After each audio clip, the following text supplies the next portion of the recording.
ہمیں چاہیے. مگر آج ہمارا حال کیا ہے؟ اگر تھوڑی سی پریشانی کسی پر آ جائے تو لوگ کہتے ہیں جناب بہت اکڑ رہا تھا, بہت اچھا ہوا. یاد رکھو مومن مومن کا آئینہ ہوا کرتا ہے. مصطفیٰ نے ارشاد فرمایا مومن مومن ایک جسم کی طرح ہے. جسم کے کسی حصے میں تکلیف ہو تو درد پورے جسم کو ہوا کرتا ہے. تو ہمیں چاہیے اگر ہماری پڑوس میں کوئی پریشان ہے تو اس کی ہیلپ کریں. ہمارا پڑوسی اگر پریشانی میں مبتلا ہے تو اس کی مدد کریں. اگر تم مصطفیٰ کے سچے پکے وفادار بن گئے, آقا سے سچے پکے پیار کرنے والے بن گئے, تو یہ دور ایسا گزرا ہے کہ ہمارا حال یہ تھا کہ ہمیں دیکھ کر لوگ ہدایت پا جایا کرتے تھے. آج بھی وقت ہے اگر ہم اس قدم پر مصطفیٰ کے نقشے قدم پر چلنے والے بن گئے تو قرآن کریم میں اللہ فرماتا ہے کامیابی تمہارے ہی لیے ہے اگر تم سچے پکے مومن بن گئے. اگر سچے پکے مومن بن گئے, نمازوں کی پابندی کرنے والے بن گئے, اللہ کے سامنے جھکنے والے بن گئے, تو شاعر یوں کہتا ہے غیر کو اخلاق سے اپنا بنانا سیکھ لو, رنج و غم کے سائے میں بھی مسکرانا سیکھ لو, اور دیکھنا دنیا جھکے گی خود تمہارے سامنے, تم خدا کے سامنے سر کو جھکانا سیکھ لو. اگر تم نے اللہ کے سامنے جھکنا شروع کر دیا تو پوری دنیا تمہارے سامنے جھکتی نظر آئے, پوری دنیا تمہارے سامنے جھکتی نظر آئے. مگر آج ہم اپنی زندگی کو ذرا دیکھیں, آج کی یہ رات بڑی مقدس ہے جی. مگر اس رات میں بھی لوگ, ہم نے ابھی روڈ پہ آتے ہوئے دیکھا ہے نوجوان کئی سو روپے کا تیل ڈلوانے کا, کئی سو روپے کا تیل گاڑیوں میں. کیا ہوگا؟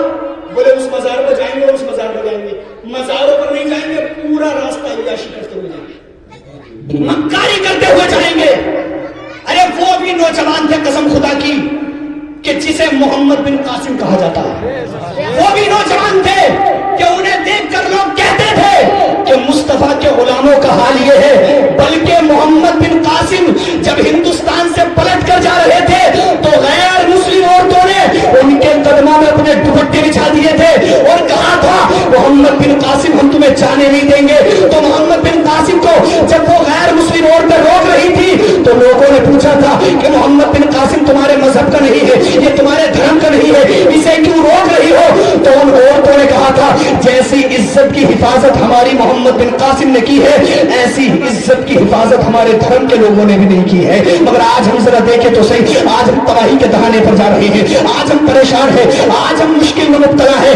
بلکہ حال ایسا ہے اچھے ڈاکٹر ہمارے پاس نہیں, اچھے انجینئر ہمارے پاس نہیں, اللہ اکبر اچھے وکیل ہمارے پاس نہیں, اچھی صلاحیت کے مالک ہمارے پاس ڈاکٹر نہیں ہے. اور پھر بات کرتے ہیں مسلمان پریشان ہے, مسلمان کے پاس ایجوکیشن نہیں ہے, مسلمان کے پاس طاقت نہیں ہے. آپ جانتے ہو طاقت کیسے آئے گی؟ پیسے دے کر پاس ہونے والا کبھی کامیاب نہیں ہوتا. کامیاب وہی ہوتا ہے جو 18 گھنٹے اسٹڈی کیا کرتا ہے. کامیاب وہی ہوتا ہے جو رات اور دن محنت کیا کرتا ہے. اگر کامیاب بننا چاہتے ہو تو محنت کرنا شروع کر دو. تم کیا سمجھتے ہو کامیابی ایسے ہی مل جائے گی؟ ارے زمین پر بیٹھ کر آسمان دیکھنے والے کو کامیابی نہیں ملتی. خواب وہ ہوتے ہیں جو سونے ہی نہیں دیتے, خواب وہ نہیں ہوتے جو سو کر دیکھے جاتے ہیں. سورج کی طرح چمکنا چاہتے ہو تو سورج کی طرح جلنا سیکھو, تب کامیابی نظر آئے گی. مگر آج مزاج کیا ہے؟ آج حال یہ ہے 6 مہینے ڈاکٹر سیکھ کر ڈاکٹر بنے بیٹھی ہے. 6 مہینے ڈاکٹر سیکھی اور ڈاکٹر صاحب, اور ڈاکٹر صاحب نے اپنی انجیکشن لگایا, ختم کر دی. توجہ کے ساتھ سنیے گا, کہانی ختم کر دی. اور ایک حکیم صاحب کی بات میں گفتگو ختم کرنا نہیں کرتے, اے بچوں خاموش ہو جاؤ. ایک حکیم صاحب قبرستان کے سامنے سے منہ چھپا کر نکل رہے, تو منہ چھپا کر جب وہ نکل رہے تھے تو کسی نے پوچھا بھائی ساری گاؤں میں سارے علاقے میں تم گھومتے ہو تو بالکل صحیح گھومتے ہو, قبرستان کے سامنے آپ منہ کیوں چھپاتے ہو؟ تو معلوم حکیم جی نے کیا کہا؟ بولے جتنے مرے ہیں ان میں سے زیادہ تر میری دوا سے مرے, جتنے مرے ہیں اس میں سے زیادہ میری دوا سے مرے. تو ڈاکٹر بھی بنانا, اور کسی کا بن بھی گیا, کسی کا MBBS ڈاکٹر بن بھی گیا نا, تو سارے پیسے اس سے وصول کرتا لڑکی وجہ سے کہ میرا MBBS ڈاکٹر ہے. ارے تو نے بھیک مانگنے کے لیے ڈاکٹر بنایا تھا؟ ڈاکٹر تو نے اپنے لیے بنایا ہے. ڈاکٹر بنایا بھی ہے تو نے تو کسی غریب کی بیٹی کو لے آ, تیری خدمت کرے گی اور تیرے گھر کو جنت بنا دے گی, تیرے گھر کو جنت بنا دے گی. اور ایک بڑی بیماری چلی ہے, ایک بڑی بیماری چلی ہے لوگوں کے اندر, علم دین سیکھنے کو تو بالکل تیار نہیں. ایک صاحب سے کہا کہ میں فطر پڑھتا ہوں, دعا کرو سناؤ. جانتے ہیں آپ, انہوں نے سنایا تو اٹکنے لگے. تو کیا کہہ رہے امام صاحب, میں نماز میں پڑھتا ہوں بالکل صحیح پڑھا جاتا ہے، تمہارے سامنے غلط پڑھتا ہوں، ویسے نماز میں بالکل صحیح پڑھتا ہوں میں، تمہارے سامنے پڑھنے بڑی دقت ہو رہی ہے. تو اب یہ حالات ہیں لوگوں کے، تو نماز میں کون سن رہا ہے؟ نماز میں ہم تھوڑے سننے جا رہے ہیں ان کا، لیکن ان کے حساب سے بالکل ٹھیک ہے.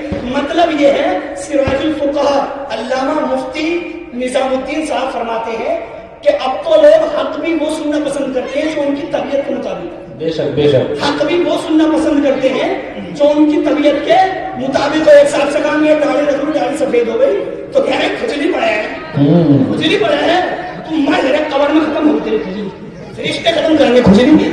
70 سال کے ہو گئے، نماز کا طریقہ نہیں پتا. 60 سال کے ہو گئے، وضو کرنا نہیں آتا، کون سبق ہوگا؟ ارے نماز جنازہ تمہارے یاد نہیں، تمہاری پڑھنے کا ٹائم آ گیا، کب یاد کرو گے؟ میرے بھائیو عمل پیرا ہو جاؤ. مصطفیٰ جان رحمت ارشاد فرماتے ہیں کہ اللہ تعالی جب کسی کے ساتھ بھلائی کرنا چاہتا ہے تو اسے دین کی سمجھ عطا فرماتا ہے. اور حضور فرماتے ہیں وَأَنَا قَاسِمٌ وَاللَّهُ يُؤْتِي، اللہ مجھے دیتا ہے اور میں تقسیم کرتا ہوں. سبحان اللہ. سنیے گا، رب ہے موتی، یہ ہے قاسم، رزق اس کا ہے، کھلاتے یہ ہے. اِنَّا أَعْطَيْنَاكَ الْكَوْثَرَ، ساری کثرت پاتے یہ ہے. غالب ایک بہت بڑا شاعر ہے، راستے سے گزر رہا تھا، لوگوں نے اٹھا دیا، اور بہت بڑا شاعر تھا. ایک شعر کہا اس نے کہا دیر نہیں، حرم نہیں، در نہیں، آستہ نہیں، بیٹھے ہیں گزر پہ ہم، کوئی ہمیں اٹھائے کیوں؟ تو یہ تو مرزا غالب کا مزاج تھا، وہ غلط جگہ بیٹھا، اٹھا دیا. اعلیٰ حضرت سے پوچھو کہ بیٹھنا کہاں چاہیے تھا؟ کہ جہاں سے تقدیر سمجھ جاتی ہے، جہاں سے مقدر بدل جاتے ہیں. تو